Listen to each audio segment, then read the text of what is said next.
ઉપર મોત, નીચે ભવિષ્ય.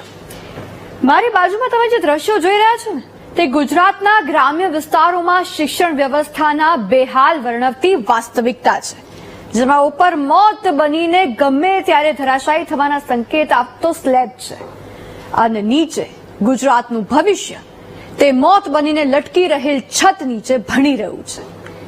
ક્યાં છે આવી દયનીય હાલત? સ્કૂલમાં. કઈ સ્કૂલ છે? કેવા સંઘર્ષ સાથે ભણી રહ્યું છે ભાવિ? કેવું છે શિક્ષણ વિભાગનું વર્તન? જોઈ લો.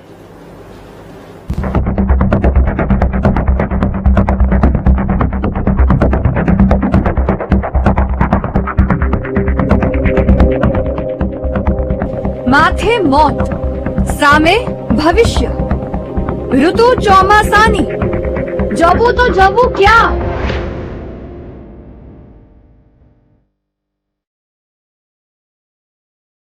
આ છે આપણી ગ્રામ્ય કક્ષાએ શિક્ષણ વ્યવસ્થાના હાલ, જ્યાં ભાવિના ભવિષ્યના પાયામાં જ ખતરો છે.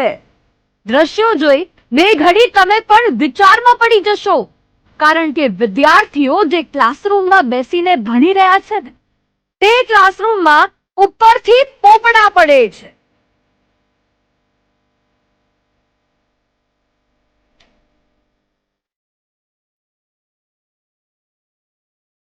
સ્લેબમાં લોખંડ દેખાય છે, તેમાં પણ લોબીના ભાગની છત તો ગમે ત્યારે ધરાશાયી થાય તેવી સ્થિતિમાં છે.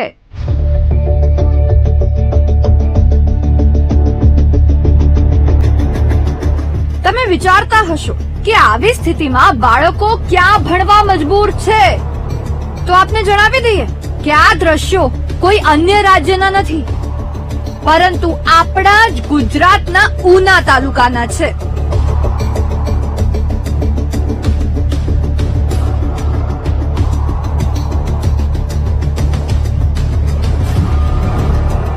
ઉનાના ઊંટવાડા ગામની પ્રાથમિક શાળાના છે.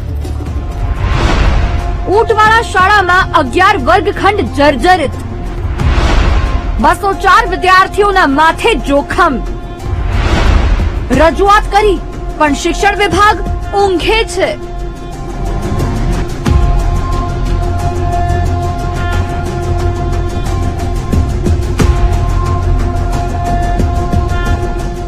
આજે પરિસ્થિતિ એવી બની છે કે વરસાદી માહોલમાં વિદ્યાર્થીઓને જર્જરિત ઓરડામાં ભણાવવા પડે છે, અને જ્યારે વરસાદ ન હોય ત્યારે વિદ્યાર્થીઓને ખુલ્લા આકાશ નીચે વૃક્ષોના છાંયડામાં બેસાડીને શિક્ષકો ભણાવે છે. આ દ્રશ્યો વાસ્તવિકતા વર્ણવી રહ્યા છે, પરંતુ શિક્ષણ વિભાગના પેટનું પાણી પણ નથી હલી રહ્યું. અત્યારે સ્કૂલની હાલત બહુ ખરાબ છે સાહેબ. શું વાત છે? અત્યારે પોપડા પડે એવી પરિસ્થિતિ છે, કારણ કે જે સ્કૂલનો સ્લેબ છે અતિશય જર્જરિત થઈ અને લોખંડ બતાઈ ગયું ને પોપડા પડે છે. હવે હાલ તો અત્યારે સ્કૂલની બહુ ગંભીર હાલત છે. અત્યારે અમારે વિદ્યાર્થીઓને બેઠાડવાની મોટામાં મોટી પૂરેપૂરી તકલીફ છે. અમે રજૂઆત આજે લગભગ 6 મહિનાથી અમે રજૂઆત કરી, પણ કોઈ એનો તંત્ર અમને કોઈ જવાબ દેતા નથી અને કોઈ જવાબદારી લેતા નથી. તાજેતરમાં શાળા પ્રવેશોત્સવના તાયફા થયા, પરંતુ લાગે છે કે કલેક્ટર, જિલ્લા શિક્ષણ અધિકારી અને ધારાસભ્ય સહિતના નેતાઓ આ શાળાની મુલાકાત લેવાનું ચૂકી ગયા છે.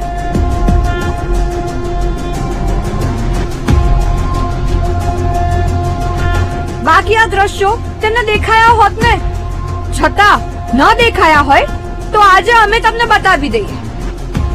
આ મુદ્દે જ્યારે તાલુકા શિક્ષણ અધિકારીને અમે સવાલ પૂછ્યો તો સાંભળો જવાબ શું મળ્યો. એમનું જે ગત 29ના રોજ એમનું ટેન્ડર પાસ થઈ ગયું છે, અને વહેલી તકે શું કહેવાય લગભગ અમારા ઉના તાલુકાની 22-23 શાળાઓના રિનોવેશનના ટેન્ડર પાસ થઈ ગયા છે. એટલે વહેલી તકે એજન્સી નિયુક્ત થઈ જાય એટલે અમારી શાળાઓ રિનોવેટ થઈ જશે.